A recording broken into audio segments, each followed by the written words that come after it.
लगातार जारी है। मुजफ्फरनगर से अबू तालिब गिरफ्तार हुआ है। अबू तालिब पर धर्मांतरण कराने का आरोप है। आगरा पुलिस यूपी एटीएस की संयुक्त कार्रवाई हुई, जिसमें आगरा पुलिस ने 10 आरोपियों को पकड़ा है। 6 प्रदेशों से 10 आरोपियों की गिरफ्तारी हुई है। सभी आरोपियों को 10 दिन की पुलिस रिमांड में भेज दिया गया है। तो देखिए, अवैध धर्मांतरण के खिलाफ ये एक्शन हो रहा है और लगातार एक्शन जारी है। मुजफ्फरनगर से अबू तालिब को गिरफ्तार किया गया है। वहीं एक और जानकारी, जहां छांगुर मामले में यूपी एटीएस की कार्रवाई, बलरामपुर से एक शख्स हिरासत में लिया गया है। राजेश उपाध्याय को हिरासत में लिया गया है। राजेश उपाध्याय से एटीएस की पूछताछ भी चल रही है। इस पूरे मामले में एटीएस से लेकर के ईडी तक अब पूछताछ कर रही है और सारे जो तार हैं, कनेक्शन हैं, वो तलाशे जा रहे हैं। एक शख्स की और गिरफ्तारी हुई है, इसका नाम राजेश उपाध्याय बताया जा रहा है। राजेश उपाध्याय को एटीएस ने पूछताछ शुरू कर दी है। एटीएस पूछताछ इस शख्स से कर रही है। बलरामपुर से हमारे साथ हमारे सहयोगी राघवेंद्र जुड़ गए हैं। राघवेंद्र, कौन है ये राजेश उपाध्याय? देखिए, राजेश उपाध्याय वह कड़ी है जिसको यह पता था कि यहाँ पर जो लैंड जिहाद हो रहा है वह कैसे यहाँ पनप रहा है। राजेश उपाध्याय बलरामपुर सीजीएम कोर्ट के क्लर्क हैं और कल वह बलरामपुर से रेलवे स्टेशन के द्वारा लखनऊ जा रहे थे। गोंडा रेलवे स्टेशन पर एटीएस ने उनको धर दबोचा। वहीं से लेकर उनको लखनऊ जाती है। लखनऊ में उनसे पूछताछ होती है। 3 दिन पहले जब ईडी ने 15 ठिकानों पर जब छापेमारी की थी, रेड की थी, तो उस दौरान रात में ईडी की टीम राजेश उपाध्याय के घर पे गई थी। राजेश उपाध्याय नहीं थे, लेकिन उनकी पत्नी और उनके बच्चों से पूछताछ की थी। वहां से कुछ महत्वपूर्ण डॉक्यूमेंट्स ले गए थे।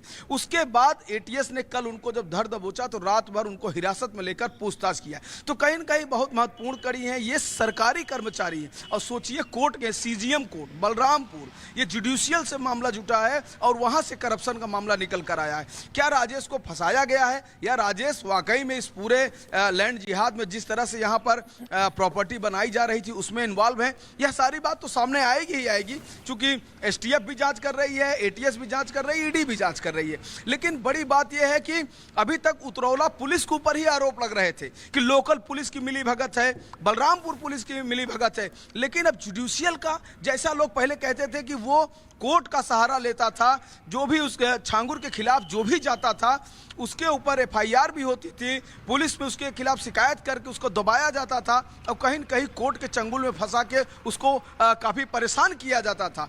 तो यह जो कड़ी राजेश उपाध्याय की मिली है, जो सीजीएम कोर्ट के बाबू हैं बलरामपुर में, यह बहुत महत्वपूर्ण है कि क्या ये सारे आरोप सही हैं या ऐसे ही इनको फंसाया गया है। लेकिन छांगुर के पूरे मामले में एक से बढ़कर एक खुलासे डेली हो रहे हैं। ठीक है राघवेंद्र, बड़ी जानकारी आप दे रहे हैं, बहुत बहुत शुक्रिया हमारे साथ जुड़ने के लिए। हम अपने दर्शकों को बता दें कि देखिए किस तरीके से धर्मांतरण का इंटरनेशनल कनेक्शन कैसा है, वो हम अपने दर्शकों को एक बार बता देते हैं। भारत, दुबई, शारजा और स्विट्जरलैंड, ये वो जगह है जहां पर इसका नेक्सस जो है, नेटवर्क, वो चल रहा था। ये मैप जो आप देख रहे हैं उसके जरिए आप देख सकते हैं। देखिए, भारत से दुबई तक कनेक्शन था, शारजा, स्विट्जरलैंड, ये तमाम वो जगह जहां पर ये धर्मांतरण का रैकेट चल रहा था। धर्मांतरण का इंटरनेशनल कनेक्शन जो है वो आपको बता रहे हैं, क्योंकि बल्कि ये भी जानकारी मिल रही थी कि यही नहीं बल्कि 40 इस्लामिक कंट्रीज थे जहां से इसका संपर्क रहा छांगुर का, और लगातार ये नेटवर्क जो है वो चला रहा था। मैप में आप देख सकते हैं, देखिए भारत से दुबई, अब आपको बता रहे हैं कि भारत से शारजा और भारत से स्विट्जरलैंड तक यहाँ पर ये नेक्सस जो था वो चल रहा था। लगातार इनसे संपर्क साधा जा रहा था और जो भी हिंदू लड़कियां थी उनको टारगेट करके उनका धर्मांतरण कराया जा रहा था। तो कहां से कहां तक तार जुड़े हुए थे वो तो हमने आपको बताया। इसके साथ साथ आपको बता दें कि प्रवर्तन निदेशालय की तरफ से भी पूरी जांच पड़ताल इस मामले में की जा रही है। अब प्रवर्तन निदेशालय जब जांच कर रहा है तो कई खुलासे भी हो रहे हैं। यूपी एटीएस की भी जांच चल रही है। इस बीच एक शख्स को गिरफ्तार भी कर लिया गया है। रिपोर्ट देखें।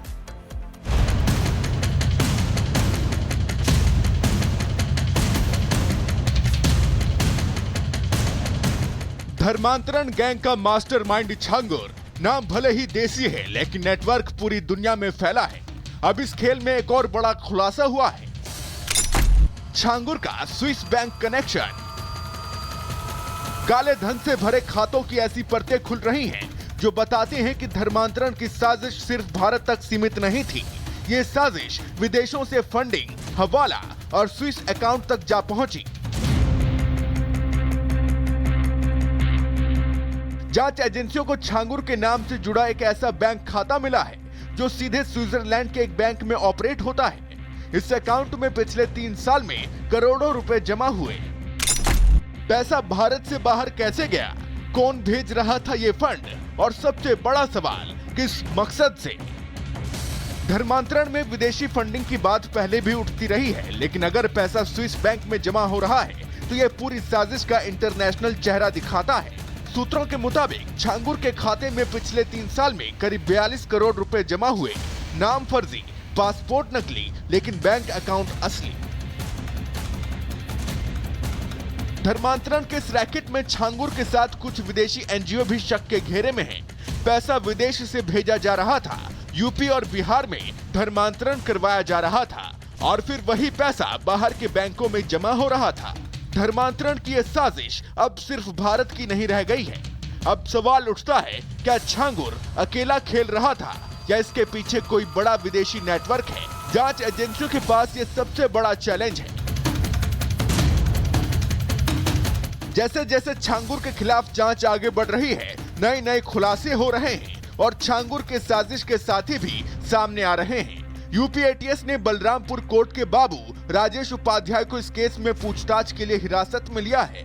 छांगुर केस में जो एफआईआर दर्ज है उसमें राजेश उपाध्याय का भी नाम है और पुलिस राजेश से अब पूछताछ कर रही है।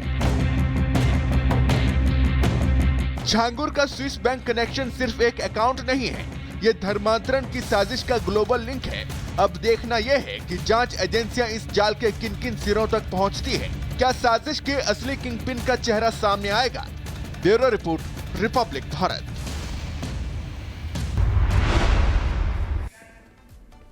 अब आपको छांगुर गैंग का दुबई कनेक्शन बताते हैं। देखिए, छांगुर के करीबी नसरीन और नवीन पर यह बड़ा खुलासा हुआ है। हाउसवाइफ बनकर शारजा गई थी नसरीन। 2014 में शारजा गई थी नीतू उर्फ नसरीन। दुबई में ही पासपोर्ट को एक्सटेंड करवाया था नसरीन ने ही। नवीन का भी पासपोर्ट और वीजा सामने आया। 2026 तक नवीन उर्फ जमालुद्दीन का पासपोर्ट मिला। नवीन उर्फ जमालुद्दीन कई कंपनियों में मैनेजर रहा। सिर्फ 7वीं पास है नवीन, ये भी आपको बता देते। देखिए कितना कम पढ़ा लिखा है नवीन उर्फ जमालुद्दीन, लेकिन इसका कनेक्शन, इसका नेटवर्क कितना बड़ा है। एक्शन लगातार जारी है। मुजफ्फरनगर से अबू तालिब गिरफ्तार हुआ है। अबू तालिब पर धर्मांतरण कराने का आरोप है। आगरा पुलिस, यूपी एटीएस की संयुक्त कार्रवाई हुई जिसमें आगरा पुलिस ने 10 आरोपियों को पकड़ा है।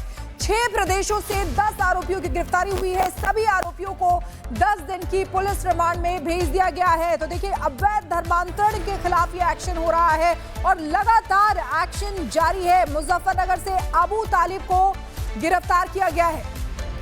वहीं एक और जानकारी, जहां छांगुर मामले में यूपी एटीएस की कार्रवाई, बलरामपुर से एक शख्स हिरासत में लिया गया है। राजेश उपाध्याय को हिरासत में लिया गया है। राजेश उपाध्याय से एटीएस की पूछताछ भी चल रही है। इस पूरे मामले में एटीएस से लेकर के ईडी तक अब पूछताछ कर रही है और सारे जो तार हैं, कनेक्शन है, वो तलाशे जा रहे हैं। एक शख्स की और गिरफ्तारी हुई है, इसका नाम राजेश उपाध्याय बताया जा रहा है। राजेश उपाध्याय को एटीएस ने पूछताछ शुरू कर दी है। एटीएस पूछताछ इस शख्स से कर रही है।